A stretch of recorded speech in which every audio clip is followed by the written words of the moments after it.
Commander Dorax stood before the assembled hunting squad, his scaled skin shimmering under the crimson lights of the war chamber. The six-limbed predator's primary claws clicked against the metallic podium as he surveyed his elite warriors. For 12,000 cycles, the Krelnar have proven ourselves the undisputed apex hunters of the known galaxy, Dorax announced, his voice carrying the distinctive rasp that all Krelnar developed after their first kill. Our evolutionary superiority is not opinion, but biological fact. The gathered hunters thumped their secondary limbs against their armored chests in agreement. The sound echoed through the chamber like a war drum. Remind me again, Officer Malx, how many species have we added to our trophy archive this orbital period? Dorax asked, pointing a serrated claw toward a particularly scarred warrior.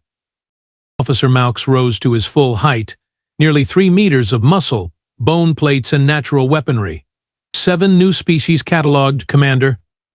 The Vril of Sector 12 were particularly troublesome before we hunted them to proper submission. Ah yes, the Vril, Dorax said, with what passed for a smile among the Krelnar, a disturbing horizontal splitting of facial plates. I have 3 of their neural clusters preserved in my personal collection. They believed their psychic abilities would save them. How disappointing when they discovered our immunity. Light laughter rippled through the hunting squad. For the Krelnar, amusement was always tinged with the anticipation of violence. Yet despite our documented supremacy, Dorax continued, activating the holographic display behind him, we continue to hear disturbing reports from the Galactic Rim, reports that challenge our rightful status. The hologram displayed a bipedal creature with minimal natural defenses, no claws, no armor plates, no venomous appendages. It looked absurdly vulnerable. This, Dorax said with obvious contempt, is a human. It's a species from a backwater system that has somehow managed to achieve spaceflight despite their obvious physical inadequacies. Science Officer Pax stepped forward, her smaller frame decorated with the distinctive blue markings of the knowledge caste. According to our intelligence, 3 separate conquest-capable civilizations have established non-aggression pacts with these humans after initial contact. The Zargoth Empire even retreated from an established colony world when these creatures appeared in the same system. Retreated? Lieutenant Jav K scoffed, his reinforced jaw clicking in disbelief. The Zargoth? Those mindless destroyers who fought us to the last drone for a barren moon? They surrendered territory to these soft things? Not just surrendered, Pax corrected. Our intercepts indicate the Zargoth ambassador used the phrase "not worth the extinction of our species" when justifying their withdrawal. A heavy silence fell over the war chamber as the implications sank in. Commander Dorax broke it with a sound halfway between a laugh and a growl. Clearly the mighty Zargoth have grown weak since our last encounter, he said, extending all 4 of his primary combat limbs in the traditional gesture of dominance. Or perhaps this is simply an elaborate ruse to discourage contact with a valuable resource world. Dorax moved around the podium, his powerful legs carrying him in a predatory circle around the hologram of the human. I see opportunity, my hunters. The opportunity to add another species to our trophy walls and, moreover, the chance to demonstrate why the Krelnar remain the true apex predators of this galaxy. He stopped, stabbing a claw through the projected image of the human's head. We will hunt these humans. We will collect our specimens. And we will solve the mystery of why anyone would fear such obviously inferior prey. The hunting squad responded with the traditional pre-hunt battle cry, a sound no prey species had ever heard and lived to describe. The analysis chamber aboard the Krelnar battle cruiser, Inevitable Conquest, hummed with activity. Holographic displays flickered with intercepted human transmissions, biological data, and planetary surveys. Science Officer Pax moved between the stations with the efficient grace that had earned her unprecedented status for one of her smaller stature. Gather around, hunters, Pax announced, manipulating the central display with her secondary limbs. I have completed my preliminary analysis of these humans, and I must say, it is almost disappointing how unremarkable they are. Commander Dorax reclined in his command perch, idly sharpening one of his primary claws against a ceremonial whetstone. Enlighten us, science officer. What terrible weapons must these humans possess to frighten the Zargoth into retreat? Pax projected a three-dimensional anatomical model of a human into the center of the room. The assembled Krelnar hunters leaned forward, then collectively made the clicking sound that signified confusion or disbelief. This can't be accurate, Lieutenant Javked, circling the projection. Where are its defensive plates? The secondary attack limbs? Even its teeth are flat and useless. The model is completely accurate, Pax replied, unable to keep the amusement from her voice. Humans possess no natural armor whatsoever. Their skin can be punctured by even primitive projectiles. They have no venom glands, no redundant organs, and only two pathetically weak arms. Their sense of smell is so poor they must stand practically on top of their food to detect it. The hunters exchanged glances, their postures relaxing from battle readiness to something approaching boredom. They can't even see basic radiation wavelengths, Pax continued, highlighting the human's eyes on the display. Their visual range is restricted to a narrow band of what they call visible light. They're practically blind compared to our sensory capabilities. Commander Dorax released a low, rumbling laugh. And these are the creatures that supposedly struck fear into the Zargoth. Perhaps the rumors of their defeat were true after all. They've become frightened of shadows. It gets even more pathetic, Pax said, switching the display to show a human skeletal system. Their bones are brittle and connected by vulnerable joints. Their cardiovascular system has a single heart with no backup. And most amusing of all, they have no natural weapons beyond these ridiculous blunt fingernails and soft fists. Officer Malx snorted, a harsh sound expressing maximum contempt in Krelnar communication. How do they even hunt?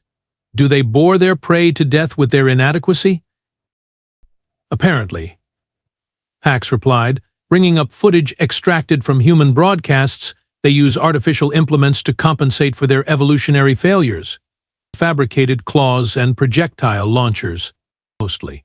They call them tools and weapons, but they're remarkably primitive compared to our biological superiority. Commander Dorax rose from his perch, now completely relaxed.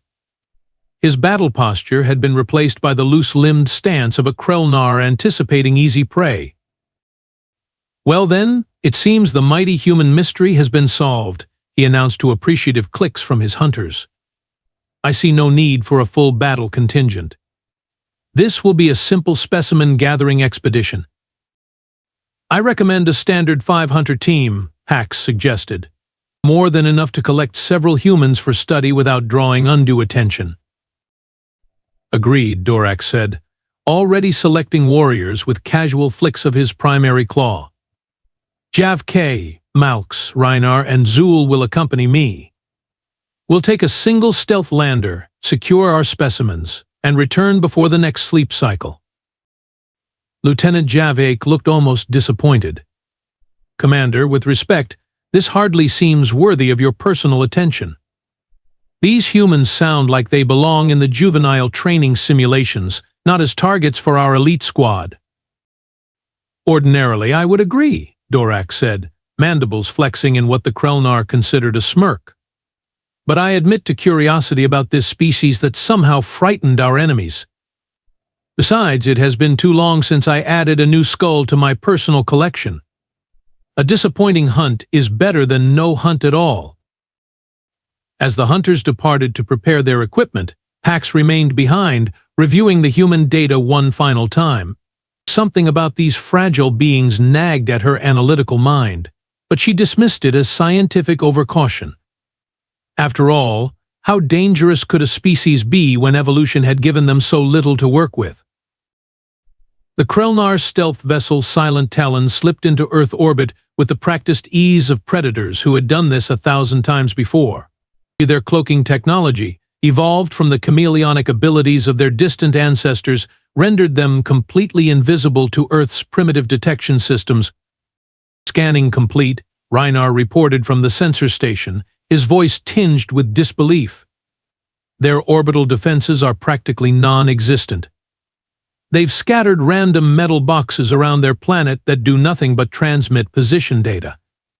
They call this a defense network? Commander Dorax examined the tactical display with growing amusement. Is this truly a spacefaring civilization? Their technological development appears stunted, like a hatchling that never grew proper fangs. Confirmed? Lieutenant Javk replied.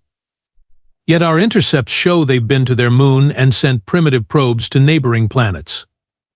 They've achieved spaceflight with technology that looks barely more advanced than burning fuel. Fascinating in its inefficiency, Dorax said, selecting a landing zone on the holographic globe. We'll set down here, in this forested region far from their larger hives. Acceptable hunting grounds, Malx? Officer Malx consulted the atmospheric readouts. The air is breathable without filters. Gravity slightly lighter than our homeworld. Temperature within optimal range for our exoskeletons. The hunting will be comfortable, if disappointingly easy. The hunters prepared their capture gear with the casual confidence of apex predators. No lethal weapons were brought. This was specimen collection, not war. Their natural biological armament was deemed more than sufficient for handling the soft-skinned humans. Remember, Dorax instructed as they boarded the landing craft, we want live specimens for study. Minimal damage. Save your killing strikes for when we hunt them properly back in the ceremonial grounds. The landing craft descended through Earth's atmosphere, touching down in a clearing surrounded by tall coniferous trees. As the hunters emerged, they immediately activated their sensory organs to full capacity, absorbing the unfamiliar environment. Their atmosphere tastes strange, Zool commented, opening and closing his secondary breathing slits. So much unused oxygen. Inefficient planetary design. Focus, Dorax commanded. Krelnar, establish the perimeter. Malx, begin tracking. There's a small human settlement 5 units north according to our scans. The Krelnar moved through the forest with practiced silence, their 6-limbed forms perfectly adapted for stalking prey across any terrain. When they reached the edge of what appeared to be a campground, they paused to observe. Would you look at that? Javk whispered, indicating a human vehicle. They still use combustion engines. My ancestors' ancestors abandoned such primitive technology before we even achieved unified continental rule. And their dwellings, Krelnar added, pointing to a tent, fabric stretched over sticks. They sleep in something that offers no protection whatsoever. Dorax signaled for silence, his hunter's instincts focusing on a lone human who had separated from the main group. The bipedal creature was stuffing items into a carrying device and hoisting it onto its back. Perfect, Dorax hissed. An isolated specimen. Zool, circle right. Malx, left. We'll herd it toward the extraction point where Javk and Krelnar wait with the stasis net. The plan was flawlessly executed at first. The Krelnar moved into position with the synchronized precision that had made them the galaxy's most feared hunters. Dorax deliberately snapped a branch, causing the human to look in his direction. Predictable, Dorax whispered over the comm link. It responds to sound exactly as the analysis suggested. Now it will flee directly into our trap. But the human didn't react as expected. Instead of running in panic, it called out, "Hello? Someone there?" The Krelnar froze, confused by this response. Prey was supposed to flee or fight, not initiate communication. Adjust, Dorax ordered. Direct confrontation. Zool, flush it toward the net.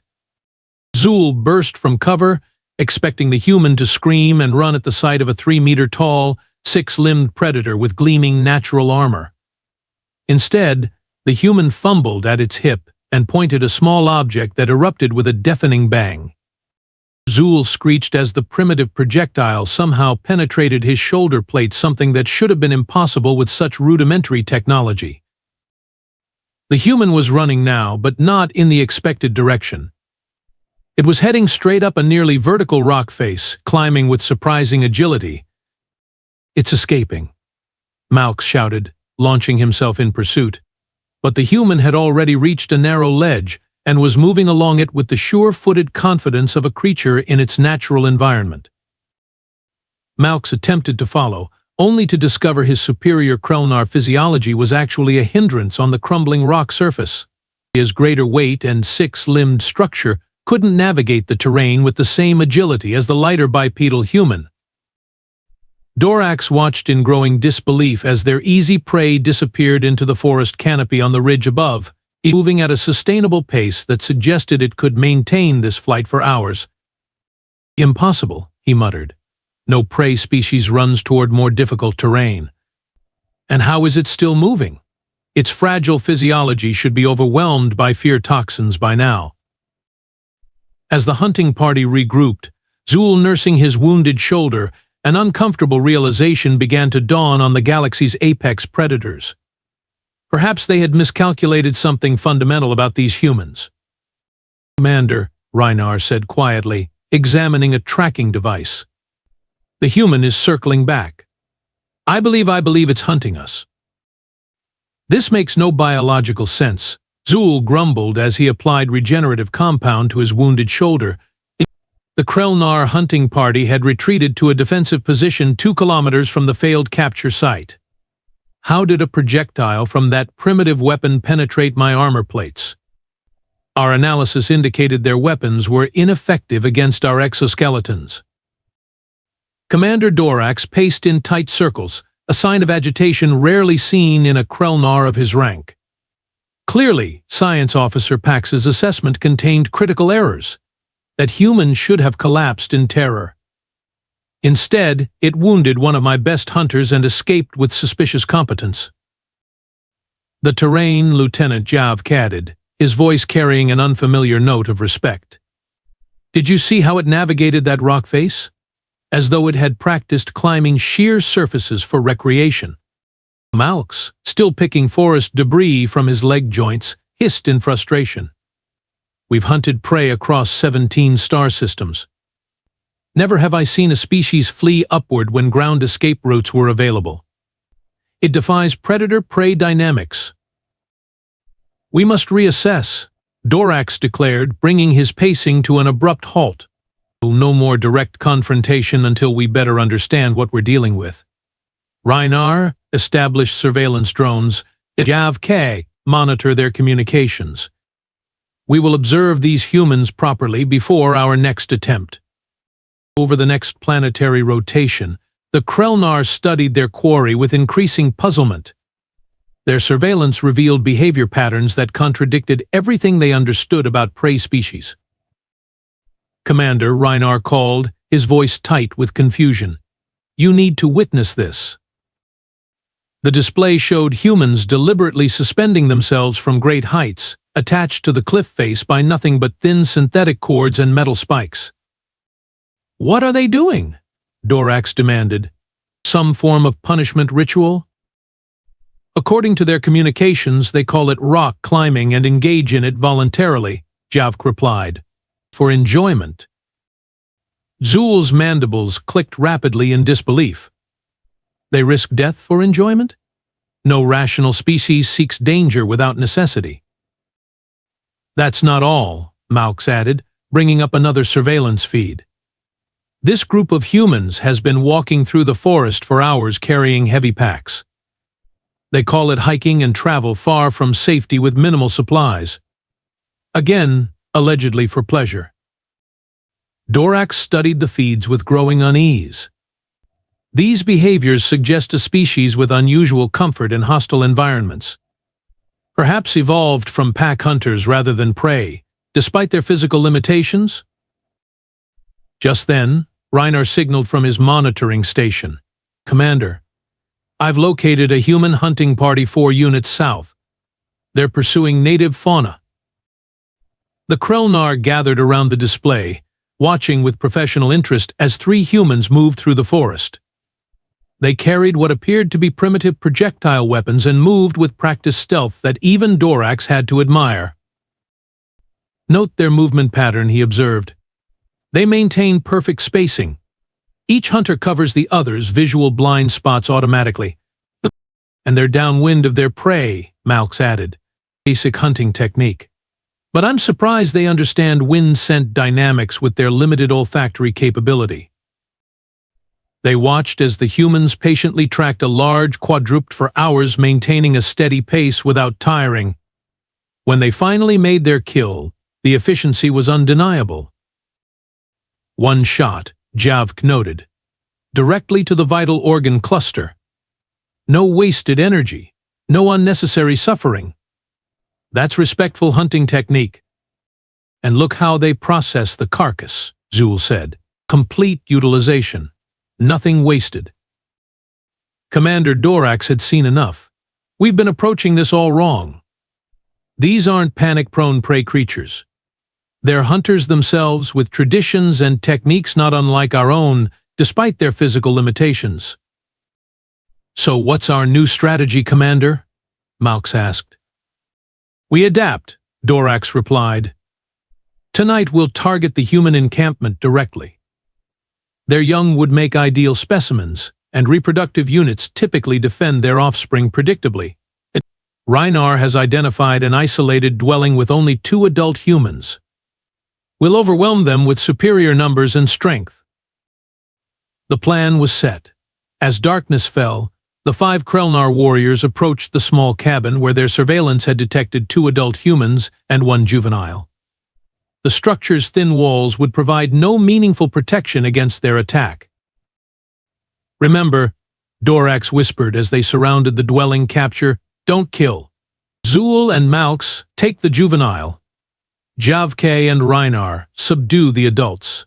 I'll coordinate and extract. At Dorax's signal, they burst through the doors and windows simultaneously, expecting to overwhelm the humans with shock and speed. Instead, they were met with an explosion of noise and light. Some kind of alarm system blared at a frequency that disoriented their sensitive hearing. The floor beneath Krelnar suddenly gave way, dropping him into a concealed pit. Trap, he shrieked, thrashing against the sticky substance that immediately coated his exoskeleton. I can't move. The adult male human emerged from a side room, not fleeing but advancing toward them with a much larger projectile weapon than they'd encountered previously. The female was already escorting the juvenile out through a hidden exit. All back, Dorax ordered, realizing they'd blundered into a prepared defensive position. Malx, extract Krelnar. Malx reached down into the pit, only to find his primary attacking limbs adhering to the same substance that had trapped Krelnar. It's some kind of molecular bonding agent. I can't break free. As the human male fired his weapon, the concussive force shattered one of Zul's secondary limbs. Impossible. Their armor should have withstood such primitive projectiles. Retreat, Dorax commanded, his confident hunt having devolved into chaos. You have cake with me. We'll come back for them. As they crashed back through the forest, Dorax's mind raced. These humans had not only anticipated an attack but had prepared effective countermeasures using materials that seemed primitive but were devastatingly effective. The galaxy's apex predators had just been outmaneuvered by prey that refused to behave like prey. And somewhere in the darkness behind them, Dorax could hear the sounds of pursuit. Dawn broke over the forest as Commander Dorax and Lieutenant Javkek concealed themselves in the dense underbrush. Their biosignatures suppressed, respiratory systems running silent, they watched the human response unfold with growing disbelief. This makes no sense, Javkek whispered, his voice barely audible even to Dorax's sensitive hearing. Look at them. No organized formation, no clear hierarchy, multiple species of transportation vehicles, different colored protective coverings. It's complete chaos. Before them, dozens of humans swarmed the area around the cabin. Some wore matching uniforms while others appeared to be civilians in various attire. They communicated in short bursts, often talking over each other and yet somehow coordinating with remarkable efficiency. And yet, Dorax replied, they've established a perimeter in under 15 minutes, deployed scanning technology in a perfect grid pattern, and extracted both Malx and Krelnar without casualties on either side. Their captured comrades had been placed in transparent containment units that were surprisingly effective at neutralizing Krelnar's strength. More disturbing still was the careful medical attention being given to Zul's shattered limb by human specialists in white coverings. They're treating his injury, Javke observed. Why waste resources on an enemy combatant? Dorax's communication implant buzzed with an urgent signal from the orbiting vessel. Commander, came the voice of the ship's navigator, we're detecting multiple high-speed aircraft converging on your position. Military grade, heavily armed. Their communications indicate they're aware of our presence and have tracked our landing craft. You have perhaps 20 minutes before they arrive in force. Understood, Dorax replied. Prepare for immediate extraction. He turned to Javk, whose posture already displayed the distinctive slope of a Krelnar contemplating retreat. We're leaving, Dorax stated, but not the planet. Not yet. Javkak's mandibles clicked in surprise. Commander, our mission is compromised.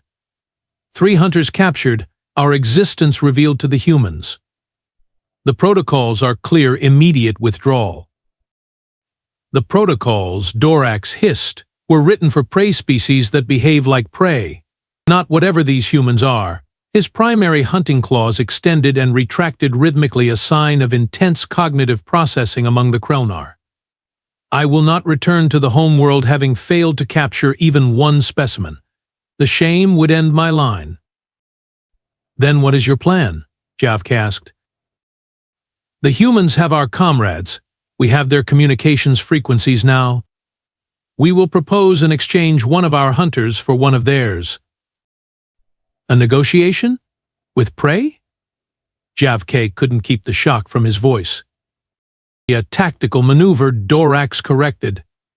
We arrange a meeting, bring a stasis container, and when they arrive to negotiate, we take our specimen and extract. Simple and effective. The communication was sent, and surprisingly, the humans agreed almost immediately to the proposed meeting. Dorax selected a clearing 2 units from their current position, open enough for the extraction craft to land, but with sufficient cover for tactical advantage. As they made their way to the meeting point, Dorax received another transmission from the ship. Commander, Science Officer Pax has just arrived via emergency pod. She insisted on joining you planetside. Pax. Dorax didn't attempt to hide his surprise. Why would she? I came to correct my mistake, said Pax herself, emerging from the tree line ahead of them. Her smaller form was encased in light combat armor, unusual for a science caste member. My analysis was catastrophically flawed. These humans are not what we thought. Clearly, Dorax replied dryly. You've risked yourself unnecessarily, Science Officer. We have the situation under control. No, Commander, you don't understand, Pax insisted, her voice tight with an emotion rare among Krelnar fear. I've been analyzing their global information network since you landed. These humans aren't just unexpected. They're... Her warning was cut short by the distinctive sound of aircraft overhead. Not in 20 minutes as predicted, but now. Impossible, Javk hissed. They couldn't have mobilized so quickly. The clearing erupted with light and noise as multiple spotlights focused on their position and amplified human voices demanded their surrender. This was a trap, Dorax realized too late. They never intended to negotiate. Of course not, Pax said, her scientific detachment reasserting itself despite the situation. They used our own hunting techniques against us. They tracked your communication, predicted your psychological response, and herded you exactly where they wanted you. When the humans attacked, it wasn't with the wild, uncoordinated charge of prey animals. It was with the precision of apex predators who had been hunting for millennia. Jav Cave fell first, a barrage of specialized projectiles somehow penetrating his superior armor at the joint seams exactly where a Krelnar was most vulnerable. Knowledge no off-worlder should possess. Dorax fought with the legendary skill that had made him the most decorated hunter in 3 generations. But for every human he struck down, 3 more appeared, adapting to his fighting style with terrifying speed.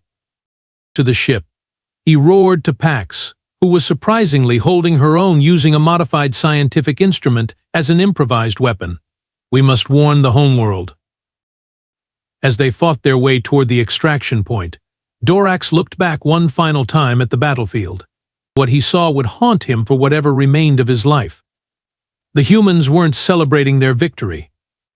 They were methodically checking their wounded, establishing a defensive perimeter, and most disturbingly treating fallen Krelnar with the same medical attention as their own kind.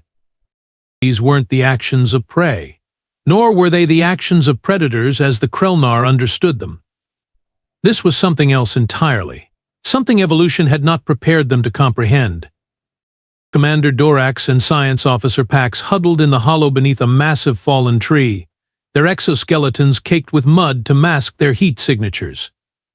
Dorax's primary right claw hung useless at his side, shattered by one of the human weapons. Pax worked silently to seal a rupture in her thoracic plating with emergency sealant. "They should have lost our trail hours ago," Dorax whispered, his once commanding voice now ragged with exhaustion. "We've crossed 3 water bodies, doubled back countless times, and employed every evasion technique in Krelnar hunting doctrine." Pax adjusted her portable scanner, yet they're still coming. Not just following, they're actually gaining on us. The scanner showed multiple human heat signatures methodically sweeping through the forest less than half a unit away. What struck Dorax wasn't their advanced technology, it was actually quite primitive compared to Krelnar standards, but their relentlessness. They had been pursuing for nearly 14 hours without stopping. "Listen," Pax whispered suddenly. Through the undergrowth, they could hear human voices carrying clearly in the cool night air. "I bet the big one went this way through that creek bed," one voice said. Another replied with a sound that took Dorax a moment to identify laughter. "No way, man. Did you see those leg structures? They're built for power, not distance. They'd avoid water that deep." $20 says we find tracks on the north bank," the first voice challenged. "You're on." "Hey, Jensen's team found their ship, by the way. Engineers are having a field day with it?" More laughter. "Can you imagine showing up to hunt humans with that weird claw weapon? That's like bringing a knife to a nuclear war." Their voices faded as they moved away, still bantering casually about the best way to track the aliens. "They're enjoying this," Dorax said, mandibles clicking in disbelief. "Yes," Pax replied, her scientific demeanor returning despite their dire situation. "That's what I was trying to tell you before the ambush. I've been analyzing human evolutionary history through their information networks. We fundamentally misunderstood what they are." She activated a small holographic display on her wrist unit. "Humans didn't evolve as prey species or ambush predators like us. They're persistence hunters. Their entire physiology is built around the ability to pursue prey across vast distances until it collapses from exhaustion." The display showed primitive humans pursuing large quadrupeds across open plains. "Look at their cooling system sweating, they call it. It allows them to regulate body temperature while maintaining pursuit. Their bipedal stance and unique musculature lets them maintain a steady pace for days if necessary. They literally run their prey to death." Dorax watched the simulation with growing horror. But their physical frailty, their lack of natural weapons. "Precisely why they became tool users," Pax continued. "They don't need claws or venom when they can create artificial equivalents that they can upgrade and modify for any situation. While our evolution gave us perfect hunting forms that have remained stable for millennia, humans constantly transform themselves through their technology. She switched the display to show humans engaged in various recreational activities. And here's the truly terrifying part. Hunting isn't just about survival for them anymore. They've transcended that basic need. They hunt for sport, for challenge, for entertainment. That's why those soldiers were laughing. This pursuit, which for us is a desperate fight for survival, is just an interesting puzzle for them. A game. Yeah. A game, Dorax repeated, the concept almost impossible to process through his Krelnar understanding of predator-prey dynamics. They're treating apex predators of the galaxy as game. It gets worse, Pax said, her voice dropping even lower. From what I've gathered from their communications, they have no intention of killing us if they can avoid it. They want to capture, study, and potentially communicate with us. How is that worse? Dorax asked. Because it means they don't even see us as prey, Commander. They see us as something else entirely, something to be understood. In their history, when humans encounter predators they fear, they exterminate them. When they encounter predators they respect. What? What do they do? Pax's compound eyes seemed to dim slightly. They domesticate them. Turn them into companions, subordinates in their social structure. They've done it repeatedly throughout their evolutionary history. The implications hit Dorax like a physical blow. The galaxy's apex predators weren't being hunted for trophies. They were being hunted for adoption. The grand hunting chamber of the Krelnar High Command fell into stunned silence as Science Officer Pax concluded her report. The 9 apex commanders, representing the highest authority among the galaxy's most feared predatory species, exchanged glances of disbelief and, more troublingly, fear. You expect us to believe, Grand Commander Vrix finally spoke, his ancient exoskeleton bearing the scars of 1,000 successful hunts, that you alone escaped while Commander Dorax, the most decorated hunter of his generation, was captured by these soft-skinned bipeds. Pax's posture remained rigidly formal despite her exhaustion. The emergency extraction had barely succeeded, requiring her to pilot the small craft through Earth's atmosphere while human aircraft pursued with unexpected persistence. I believe Commander Dorax sacrificed himself to ensure my escape, Grand Commander. His final order was explicit: the homeworld must be warned about the humans. Warned about what, precisely? Another Apex commander challenged. Primitive projectile weapons? Lacking natural armaments? Your own initial assessment classified them as barely worth hunting. My assessment was catastrophically wrong, Pax replied without hesitation. I failed to understand their fundamental nature. Humans aren't apex predators in the way we define the term, and they're certainly not prey. There's something our evolutionary history never prepared us to comprehend. A holographic display activated in the center of the chamber, showing the recorded footage from the hunting party's disastrous encounter. Note how they coordinate, Pax indicated. No central command structure we could detect, yet perfect tactical awareness. Observe their stamina. They pursued us for 26 continuous hours without rest periods. A murmur rippled through the assembled commanders. For a Krelnar, such extended activity without recovery cycles was biologically impossible. Most importantly, Pax continued, they could have exterminated our entire hunting party. They chose not to. Their weapons were deliberately calibrated for capture, not killing. As if responding to her words, the communication system chimed with an incoming transmission. The security officer hesitated before announcing, Grand Commander, we're receiving a message from Commander Dorax. The screen flickered to life, showing Dorax in what appeared to be a comfortable containment facility. His injuries had been treated, and he appeared physically unharmed though visibly subdued. I command, he began, his voice steady despite his circumstances. I record this message as a captive of the human government, though they insist on calling me a guest rather than a prisoner. They have treated me with unexpected respect." He shifted, revealing that he wasn't restrained. "The humans have asked me to convey a message. They wish to establish diplomatic relations with the Krelnar Dominion. Not as conquerors or the conquered, but as equals."